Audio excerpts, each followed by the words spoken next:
在中国神话里，龙一直是皇权、天命的象征，能治水、御风、唤雨、招雷，脚似鹿，头似鹿，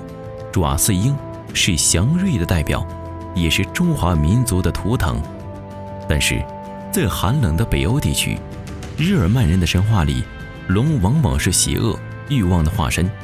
他们喜欢烧毁城堡，掳掠百姓，给世界散播邪恶怨恨，并且长相也与东方龙截然不同，更像是一只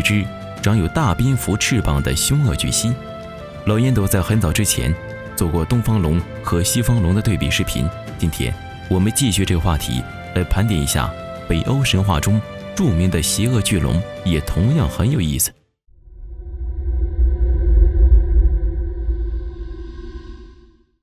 无名死亡之翼，天命之灭世者，万物的终结者，无可阻挡，无可违逆，无极大灾变。尼德霍格可以说是我们中国老百姓最熟知的北欧龙了。著名小说家江南的龙族里，赫赫有名的龙王的原型就是尼德霍格。魔兽世界的黑龙之王奈萨里奥也是源自于这只北欧神话里面最出名的绝望之龙。尼德霍格意为恐怖啃噬者。这只巨龙全身漆黑，身形庞大无比，就像一条放大了无数倍的巨蛇一样。从身量和体态上看，和中国的神龙有些相似，但是尼德霍格却生有巨大的翅膀。在挪威神话和传说中，它象征着混乱、罪恶和毁灭，而非祥瑞。在神话传说中，尼德霍格与其他无数的蛇类一起盘踞在世界之树的底部，它们日夜不停地啃食着。当树根食尽，树木腐朽，世界就会毁灭，诸神黄昏随之到来。一时，他将鼓动双翅，满载死尸于战场上飞翔。随着诸神黄昏的过去，新世界的创立，黑龙尼德霍格也将从尸堆里窜出。它沉重低缓地飞过大地，黑色的翅膀上挂满骸骨，并在极远之地坠落下去，消失在寰宇边缘那无底的深渊中。因此，尼德霍格也是少数在诸神黄昏之后存活的生物之一。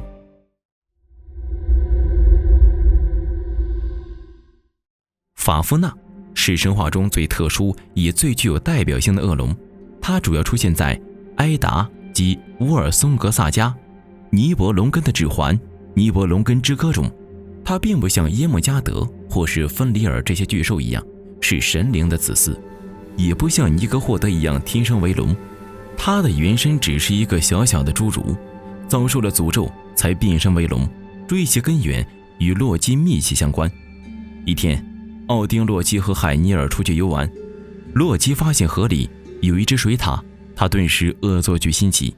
扔石头将水獭砸死，并用水獭皮做了一个口袋。可是这只水獭竟然是法夫纳的兄弟奥托所变成的。法夫纳的父亲向洛基讨要赔偿，洛基为了解决这个问题，就随意抢夺了另一名的侏儒的宝藏来偿还。被掠夺宝物的侏儒十分愤怒，诅咒不论是谁持有宝藏中的戒指，都会招来无限的灾祸。可洛基才不在意结果如何，于是这受到诅咒的宝藏就落到了法夫纳一家手中。法夫纳和兄弟雷金向父亲要求平分财宝，却被父亲拒绝。法夫纳一怒之下，利欲凶心，杀害了自己的父亲，并独揽宝物。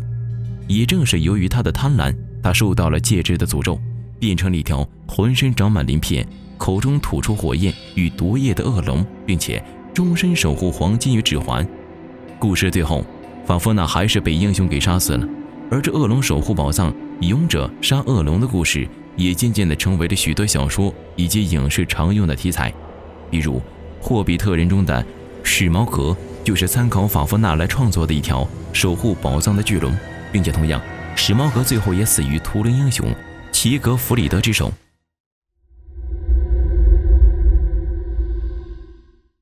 恶龙林德虫也被称为纳维亚龙、日耳曼龙，它无翅无足有爪，主要攻击方式来源于硕大无比的尾巴。尽管林德虫的实力远不如黑龙尼德霍格和金龙法夫纳，但是关于他的传说却层出不穷，甚至还有人表示自己曾目击过恶龙林德虫。在挪威地区，一直流传着林德虫王子的故事。当时的王后无嗣为此愁苦了多年，最后采用老巫婆的秘方，终于产下双胞胎。弟弟英俊聪慧，哥哥却是只林德虫。长大后，弟弟有意娶妻，哥哥却坚持自己为长，必须先论婚配。但待到他引进的新娘，林德虫兄长都直接吃下肚去。随着死去的少女越来越多，几乎没人愿意将自己的女儿嫁给大王子为妻。直到有一天，使者送来了一位机智的牧羊女，她凭借自己的聪明智慧，去掉了林德虫的诅咒，将其还原为英俊的王子，这才解决了这个王室的难题。在13世纪的德国，也流行有林德虫的故事。克拉根福附近栖息着一条林德虫，由于它的作恶，该地区河流泛滥，给当地百姓造成了巨大的损失。当地一位公爵悬赏活捉恶龙，几个青年接受到了任务，他们用锁链套住公牛，前往洞穴好诱惑林德虫。当恶龙吞下公牛那刻，几个青年使劲将其制服，恶龙就如同上钩的鱼儿一样，几番挣脱都逃窜不得，最终遭擒被杀。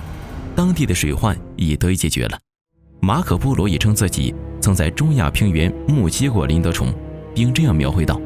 林德虫看起来更为敏捷，能轻易将骑者扑落马鞍。时光辗转来到了21世纪，在如今游戏业里，龙也成为了炙手可热的游戏元素，比如龙之谷中的龙骑士，上古卷轴的邪恶巨龙奥杜因，怪物猎人里黑石龙等，甚至动漫、影视及轻小说行业也纷纷对龙进行了创作。比如小林家的龙女仆、他是龙、权力的游戏以及驯龙高手等。不知道大家还接触过哪些有关于龙的游戏或者动漫呢？欢迎大家在评论区推荐。最后，对前文中提到的有关中华神龙目击事件盘点以及东西方龙比较的视频感兴趣的朋友，可以关注我的官方公众号老烟斗，注意是拼音老烟斗，回复龙获取相关视频。好了，本期到此结束，咱们下周不见不散。